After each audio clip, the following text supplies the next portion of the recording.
Et salut à toi et bienvenue dans l'aventure. Alors aujourd'hui, pour ceux que ça intéresse, je vais te montrer comment ça se passe une installation d'une mise à jour de ce fameux GPU Arc Control. Et bien sûr, tu comprends que pour des raisons évidentes, je suis dans l'obligation de partir par le biais de ce fameux smartphone chinois pour faire cette capture. Donc désolé pour ceux que ça dérange, la qualité du son en arrière-plan et de mon cadrage peut-être pas si professionnel que cela, car je suis pas pro du tout.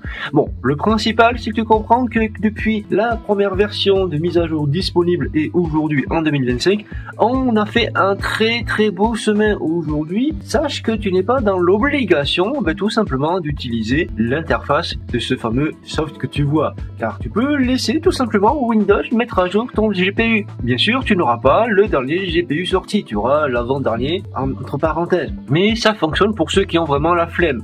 Et bien désormais, on a maintenant une notif qui vient popper quand il y a une mise à jour disponible. Tu vas recevoir ici une notif, tu la vois ici, j'ai la notif ici. J'ai juste à cliquer dessus, tout simplement, et ça me rouvre l'application directement que tu vois à l'écran. Ou alors, si jamais tu n'as pas la notif, il suffit tout simplement de se rendre sur le logiciel et qui va te noter tout simplement ce qu'il y a une mise à jour qui est disponible. Alors, ici, de choisir si tu veux avoir juste une notif ou si tu veux le télécharger ou tout simplement télécharger et installer ou ne rien avoir du tout, que je vais plutôt te déconseiller de ne rien avoir parce que tout simplement les mises à jour améliorent réellement l'aventure de ces GPU. En noter que moi de mon côté j'ai deux GPU, donc du coup ma tâche est un peu plus complexe, mais sache que ça fonctionne. Et si tu veux voir réellement ce que ça donne en termes de performance d'avoir deux GPU Arc, eh bien c'est dans la playlist, tu retrouveras cette image vidéo. Alors on a juste tout simplement à cliquer et ça va faire l'installation tout seul. Voilà. Donc là ils te disent que tout simplement que ça va faire l'installation de la mise à jour, ou sinon tu peux dire plus tard. Donc on clique sur OK.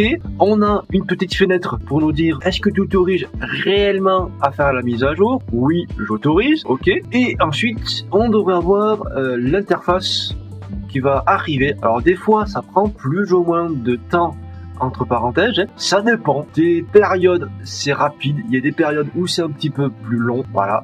Peut-être que tu as peut-être aperçu le terminal qui s'est juste ouvert temporairement. Donc l'installation s'est fait en arrière-plan. Tu as une notif de Windows qui te dit qu'il est nécessaire de redémarrer l'application. Donc ce qu'on va faire tout de suite, on va le faire redémarrer pour que ce soit pris en compte. Et donc nous revoilà sur le bureau. Comme tu peux le voir, on a réouvert le soft en question et on est à jour par la suite. Voilà, j'espère que ça t'a aidé, j'espère que tu as trouvé ça intéressant. Et si tu ne veux rien louper, n'hésite pas à rejoindre l'aventure. Et tu peux aussi voir ce que je produis comme contenu dans la playlist. Allez, bye bye à toi et reste curieux.